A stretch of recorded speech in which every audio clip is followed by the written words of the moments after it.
Bienvenidos a otro video de Hábitat Clima. En el video de hoy nos vamos a centrar en el tema de la configuración constructiva del edificio que cumpla con parámetros sostenibles. Recordemos que en los videos anteriores hicimos bastante énfasis en el tema de la configuración arquitectónica, todo lo que tenía que ver con la forma, la piel del edificio, los parámetros de diseño para la piel del edificio que responda ante las condicionantes del entorno.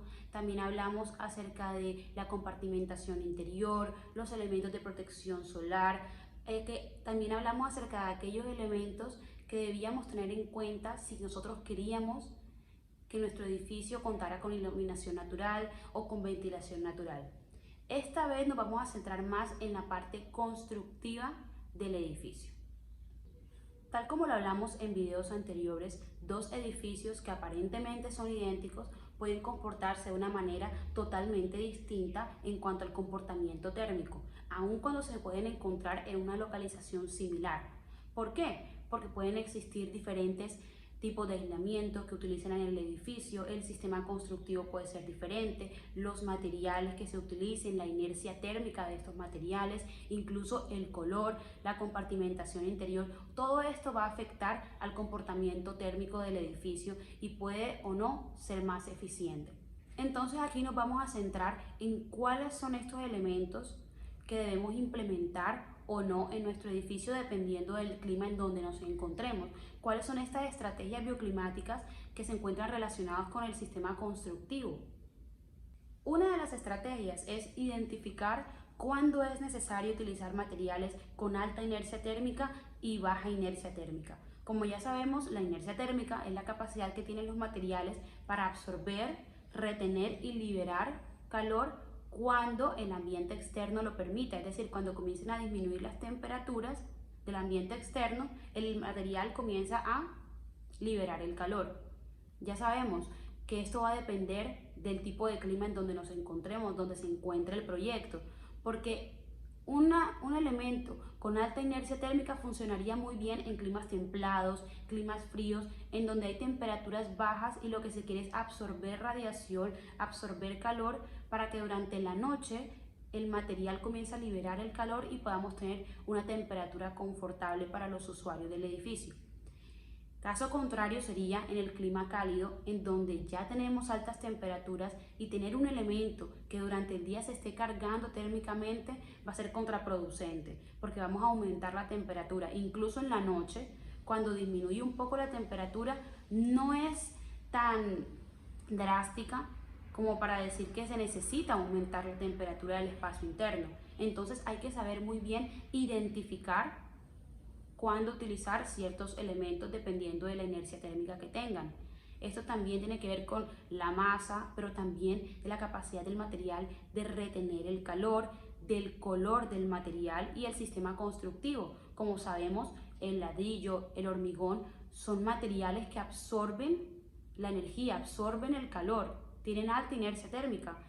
Pero también hay otros sistemas constructivos como el sistema de construcción en seco, que son sistemas constructivos ligeros con uniones mecánicas, que su nivel de conducción es muy bajo, tienen baja inercia térmica, entonces puede funcionar muy bien en un clima cálido, porque no van a aumentar la temperatura, no van a retenerla, sino que va a ser muy poca.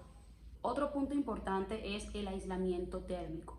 Y este tema lo hemos venido hablando muchísimo y hemos hablado acerca de los diferentes tipos de aislamientos, los materiales más usados. Sin embargo, quiero recalcar que en cuanto al aislamiento térmico, no solamente aplica en el clima cálido, no solamente aplica para que el edificio no permita la entrada o retrase la entrada de calor, sino también para evitar pérdidas. ¿En qué casos? En los climas fríos, en donde se necesita que la parte interna del edificio tenga una temperatura confort y evitemos perder esa ganancia, es decir, perder este calor que se encuentra en la parte interna. El aislamiento térmico no solamente debemos considerar implementarlo en las partes macizas del edificio, en los muros, sino que también debemos siempre implementarlo en todos los elementos que pertenezcan al cerramiento y a la envolvente. Por esto también me refiero a los vanos, a las puertas, a las ventanas, a los sistemas corredizos. todo debe contar con aislamiento térmico, porque si no se realiza de esta manera, vamos a tener puentes térmicos, vamos a tener ciertos puntos más débiles y frágiles del edificio en los cuales va a comenzar a ingresar la carga térmica o a salir la temperatura, el calor de la parte interna. Entonces, para tenerlo muy en cuenta. Otra estrategia es la fachada ventilada, la implementación de fachadas ventiladas. Esto es una solución constructiva en la cual consta de un elemento que va a ser el elemento que va a estar en contacto con el exterior, que va a estar en contacto con la radiación, y una separación, una cámara de aire entre este revestimiento y el paramento del edificio, el cerramiento de los muros del edificio. Entonces se crea una cámara de aire en la parte interna, la cual va a traer múltiples beneficios, ya sea en la parte de calidad, estética, durabilidad, pero también en cuanto al ahorro energético, a mejorar el comportamiento térmico del edificio y controlar la humedad. La fachada ventilada genera una protección de la incidencia directa del sol sobre la edificación, es decir, los rayos solares llegan directamente sobre el revestimiento, sobre el elemento que se encuentra en contacto con el exterior y no en el paramento que se encuentra en contacto con las estancias internas. Es decir, que una parte de la energía se refleja al tener contacto con el elemento del revestimiento, otra ingresa a la cámara de ventilación y una mínima parte a la edificación. Sin embargo, es importante que anotemos que siempre debemos contar con aislamiento térmico. La fachada ventilada va a permitir un mejor comportamiento térmico del edificio, sin embargo, no es un aislante. La fachada ventilada debe contar con el aislamiento térmico respectivo. En esta cámara de aire se puede ver cómo se presenta el efecto chimenea, es decir, el aire con temperatura más alta comienza a subir por esta cámara y el aire fresco comienza a bajar. Es decir, que al ser ventilada elimina la cantidad de calor que se presenta en estos espacios, no solamente por la incidencia en el paramento externo, en el revestimiento, sino también esas cargas internas que van acumulándose en el cerramiento, en la parte que está en contacto con los espacios internos. Hay que saber identificar muy bien cuáles son las partes de una fachada ventilada. En este gráfico vemos cómo aquí se encuentra la hoja interior, que sería el cerramiento de la parte interna, el paramento. A este se encuentra añadido un aislante térmico que no se puede olvidar. Luego a este se le suman los anclajes horizontales, que serían los principales que soportan la carga. Estos van anclados a la losa.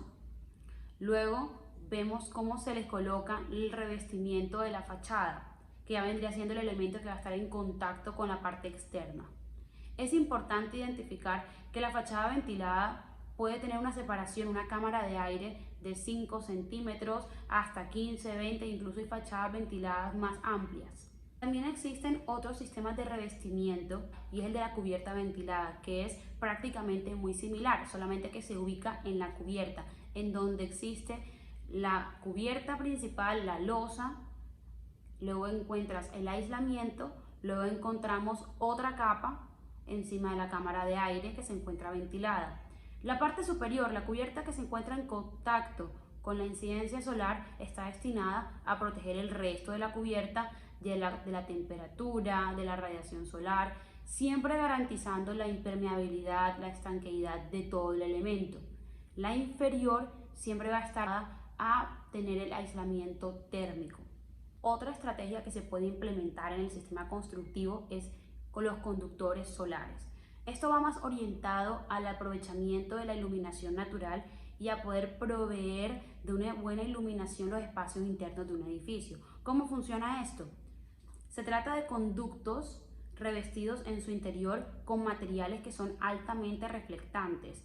Es decir, el extremo superior, que se encuentra en la parte de la cubierta, en el exterior del edificio, incorpora un colector de luz solar, que lo que hace es que capta la luz conduciéndola al interior del edificio a través de unos tubos, incorporando así un sistema de control de la luz, ya sea que podamos utilizar filtros, dependiendo de la cantidad de luz que queremos que ingrese en el edificio. ¿Dónde se puede utilizar este tipo de sistemas, estos conductos solares? Pueden utilizarse principalmente en aquellas zonas del edificio que no cuenten con ventanas cerca, que no tengan iluminación natural, ya sea por los paramentos horizontales, entonces sea necesario que ingrese la luz por la parte superior. ¿Qué es lo positivo de esto? Que tenemos un ahorro energético muy alto, es decir, vamos a disminuir la cantidad de energía a través del uso y aprovechamiento de la iluminación natural. Otros sistemas que pueden utilizarse para aprovechar la iluminación natural en espacios interiores sin tener la necesidad de localizar ventanas, ya sea porque no se pueda o por temas estéticos, es la implementación de espejos que aprovechen el ángulo solar para el ingreso de la radiación y la carga lumínica principalmente al interior del edificio. Otra estrategia a implementar es el muro trombe. Sin embargo, este tipo de sistemas van orientados hacia la captación de calor, la captación de energía para aumentar la temperatura en la parte interna de un edificio. Es decir, que esto en climas cálidos no funcionaría bien. Esto va más orientado a climas fríos, climas templados, que necesiten el aumento de temperatura para obtener un confort térmico. Ahora pensemos, ¿cómo sería un muro trombe si lo que queremos es aumentar la temperatura? Pensemos en todo lo que hemos hablado en clase. ¿Qué podríamos utilizar? Un vidrio simple que se encuentre en contacto con la parte externa del edificio. ¿Para qué? Para que deje ingresar, permita el ingreso de la carga térmica. Luego utilizaríamos una cámara de aire en donde se va a comenzar a recolectar, a calentar el aire. Vemos también que se implementa en el muro trombe un muro bastante grueso con alta inercia térmica y una masa muchísimo más grande. ¿Para qué? Para que este muro se cargue térmicamente y pueda transmitir ese calor al aire que se encuentra en la parte externa, inmediata. ¿Qué pasa? Este muro no es continuo, no va de piso a techo. Este muro tiene una abertura en la parte inferior y en la parte superior. ¿Para qué? Esto lo que hace es que permite que el calor ingrese, primero por el acristalamiento, llegue hasta el muro, que normalmente se implementa con colores oscuros para absorber mayor carga térmica, comienza a calentar el aire que se encuentra en la parte circundante y por la cámara ventilada sube el aire caliente y por la abertura deja ingresar hasta la parte interna. ¿Qué pasa? Comienza a aumentar la temperatura, a equilibrarse la temperatura con la parte interna del edificio. Sin embargo, como está en un clima frío, en un clima templado, temperaturas bajas, el aire va a comenzar a disminuir su temperatura y va a comenzar a ingresar por la abertura del muro. Y vuelve el ciclo, comienza a calentarse por el acristalamiento, luego por el muro comienza a absorber la carga térmica, sube la temperatura y por la parte superior sale. Es decir, ingresa a la parte interna del edificio y así vuelve a hacer su ciclo. Así es como funciona el muro trombe. Así como se pueden implementar sistemas de muros acumuladores como el muro trombe, también se puede implementar sistemas de suelo que transmita el calor, de suelos acumuladores. Esto se hace a través de la implementación de estructuras en el suelo que sean continuas desde la parte interna hasta la externa, y la externa debe estar en constante contacto con la radiación. Es decir, este elemento se carga y luego lo va a transmitir a la parte interna del edificio. Otro sistema y estrategia que se puede implementar en la configuración constructiva de un edificio es la implementación de pozos canadienses o provenzales. Aquí en este gráfico les explico cómo funciona esto.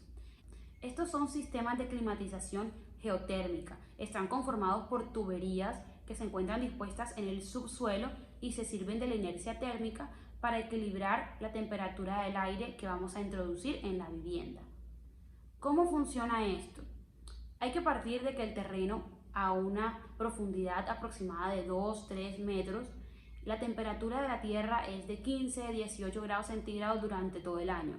Entonces, al introducir el aire que se encontraba en la parte externa y hacerlo fluir por estas tuberías, va a comenzar a tener una temperatura similar a esta. Vamos a tener una temperatura menor a la que se encontraba si estábamos en un clima cálido. En un clima frío, pues va a comenzar a aumentar la temperatura, porque esto lo que quiere es estar equilibrado con el sitio donde se encuentra, en este caso el subsuelo. Luego, cuando vaya a ingresar a la vivienda, va a tener una temperatura equilibrada, es decir, si en el caso del verano, de que estuviésemos en verano, en un clima cálido, la temperatura va a ser menor. En el caso de un clima frío, la temperatura va a ser mayor, porque la temperatura de la Tierra es constante. Entonces, no solamente aplica a clima cálido, sino también a un clima frío.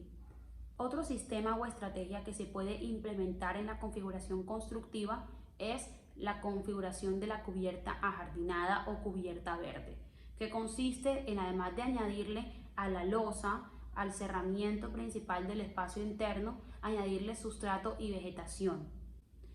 Este puede ser de dos tipos, intensivo y extensivo. El intensivo es aquel en el que la vegetación supera los 10 centímetros de altura. En el caso de la extensiva son los que son de alturas mínimas a 10 centímetros. Los beneficios de utilizar una cubierta jardinada son múltiples. Purifican el aire, disminuyen la temperatura, refrescan el aire que se encuentra en el entorno inmediato. Dependiendo de la utilización de la vegetación, puedes producir sombra, puedes tener diferentes actividades en la parte superior de la cubierta, ya puedes que sea transitable. Sin embargo, existe un gran problema y es que la cubierta jardinada no funciona de la misma manera en todas las localizaciones. Siempre hay que tener algo en cuenta y es que la vegetación que se quiera colocar en la cubierta jardinada debe responder al clima en donde se encuentra localizado, debe responder al entorno. Hay que saber utilizar especies de vegetación autóctona para que no pase, por ejemplo, como pasa en muchos casos, que pensamos que la cubierta verde es, bueno, coloquemos césped en toda la cubierta. Vale, pero en nuestro clima eso funcionaría. ¿Cuánto se necesita invertir en el riego de este césped para que siempre se mantenga verde? Es decir, en nuestro clima, con un sol castigador, en unas temperaturas tan altas, colocar césped en la parte superior, en la cubierta, es esclavizante. Uno, por el gasto que vas a tener, pues mensualmente, porque vas a tener que aumentar la cantidad de riego en la cubierta, en la vegetación, para que se mantenga bien durante todo el año. Y también porque no te va a funcionar de la misma manera. Tienes que utilizar especies autóctonas que tú sepas que funcionan en nuestro clima y que puedan tener un beneficio. Otra estrategia que se puede implementar son las cubiertas estanque, que funcionan de la siguiente manera. En la parte superior de la cubierta se le añade una capa de agua que va a estar pues constantemente en la cubierta. Sin embargo, esto trae en nuestro clima no tantos beneficios, va a tener ciertos problemas para utilizarse, principalmente por el tema de la refrigeración evaporativa.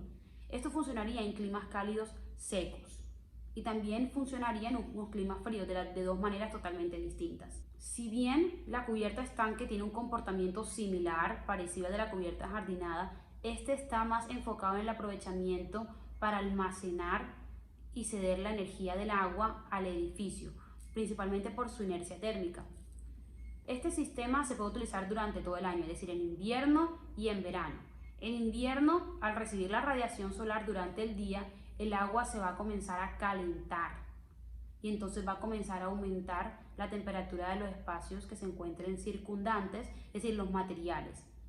Mientras que en la noche, si se colocan aislantes térmicos, que estos pueden ser móviles, se va a evitar que se pierda esta ganancia. Así va a comenzar a calentar la vivienda. En verano el funcionamiento va a funcionar de una manera distinta porque va a evitar la radiación solar durante el tiempo donde hay altas temperaturas, refrescando la vivienda por la refrigeración evaporativa. Pero ya esto clarísimo que nuestro clima no es conveniente. Bueno, estas son las principales estrategias que se pueden implementar en la configuración constructiva del edificio.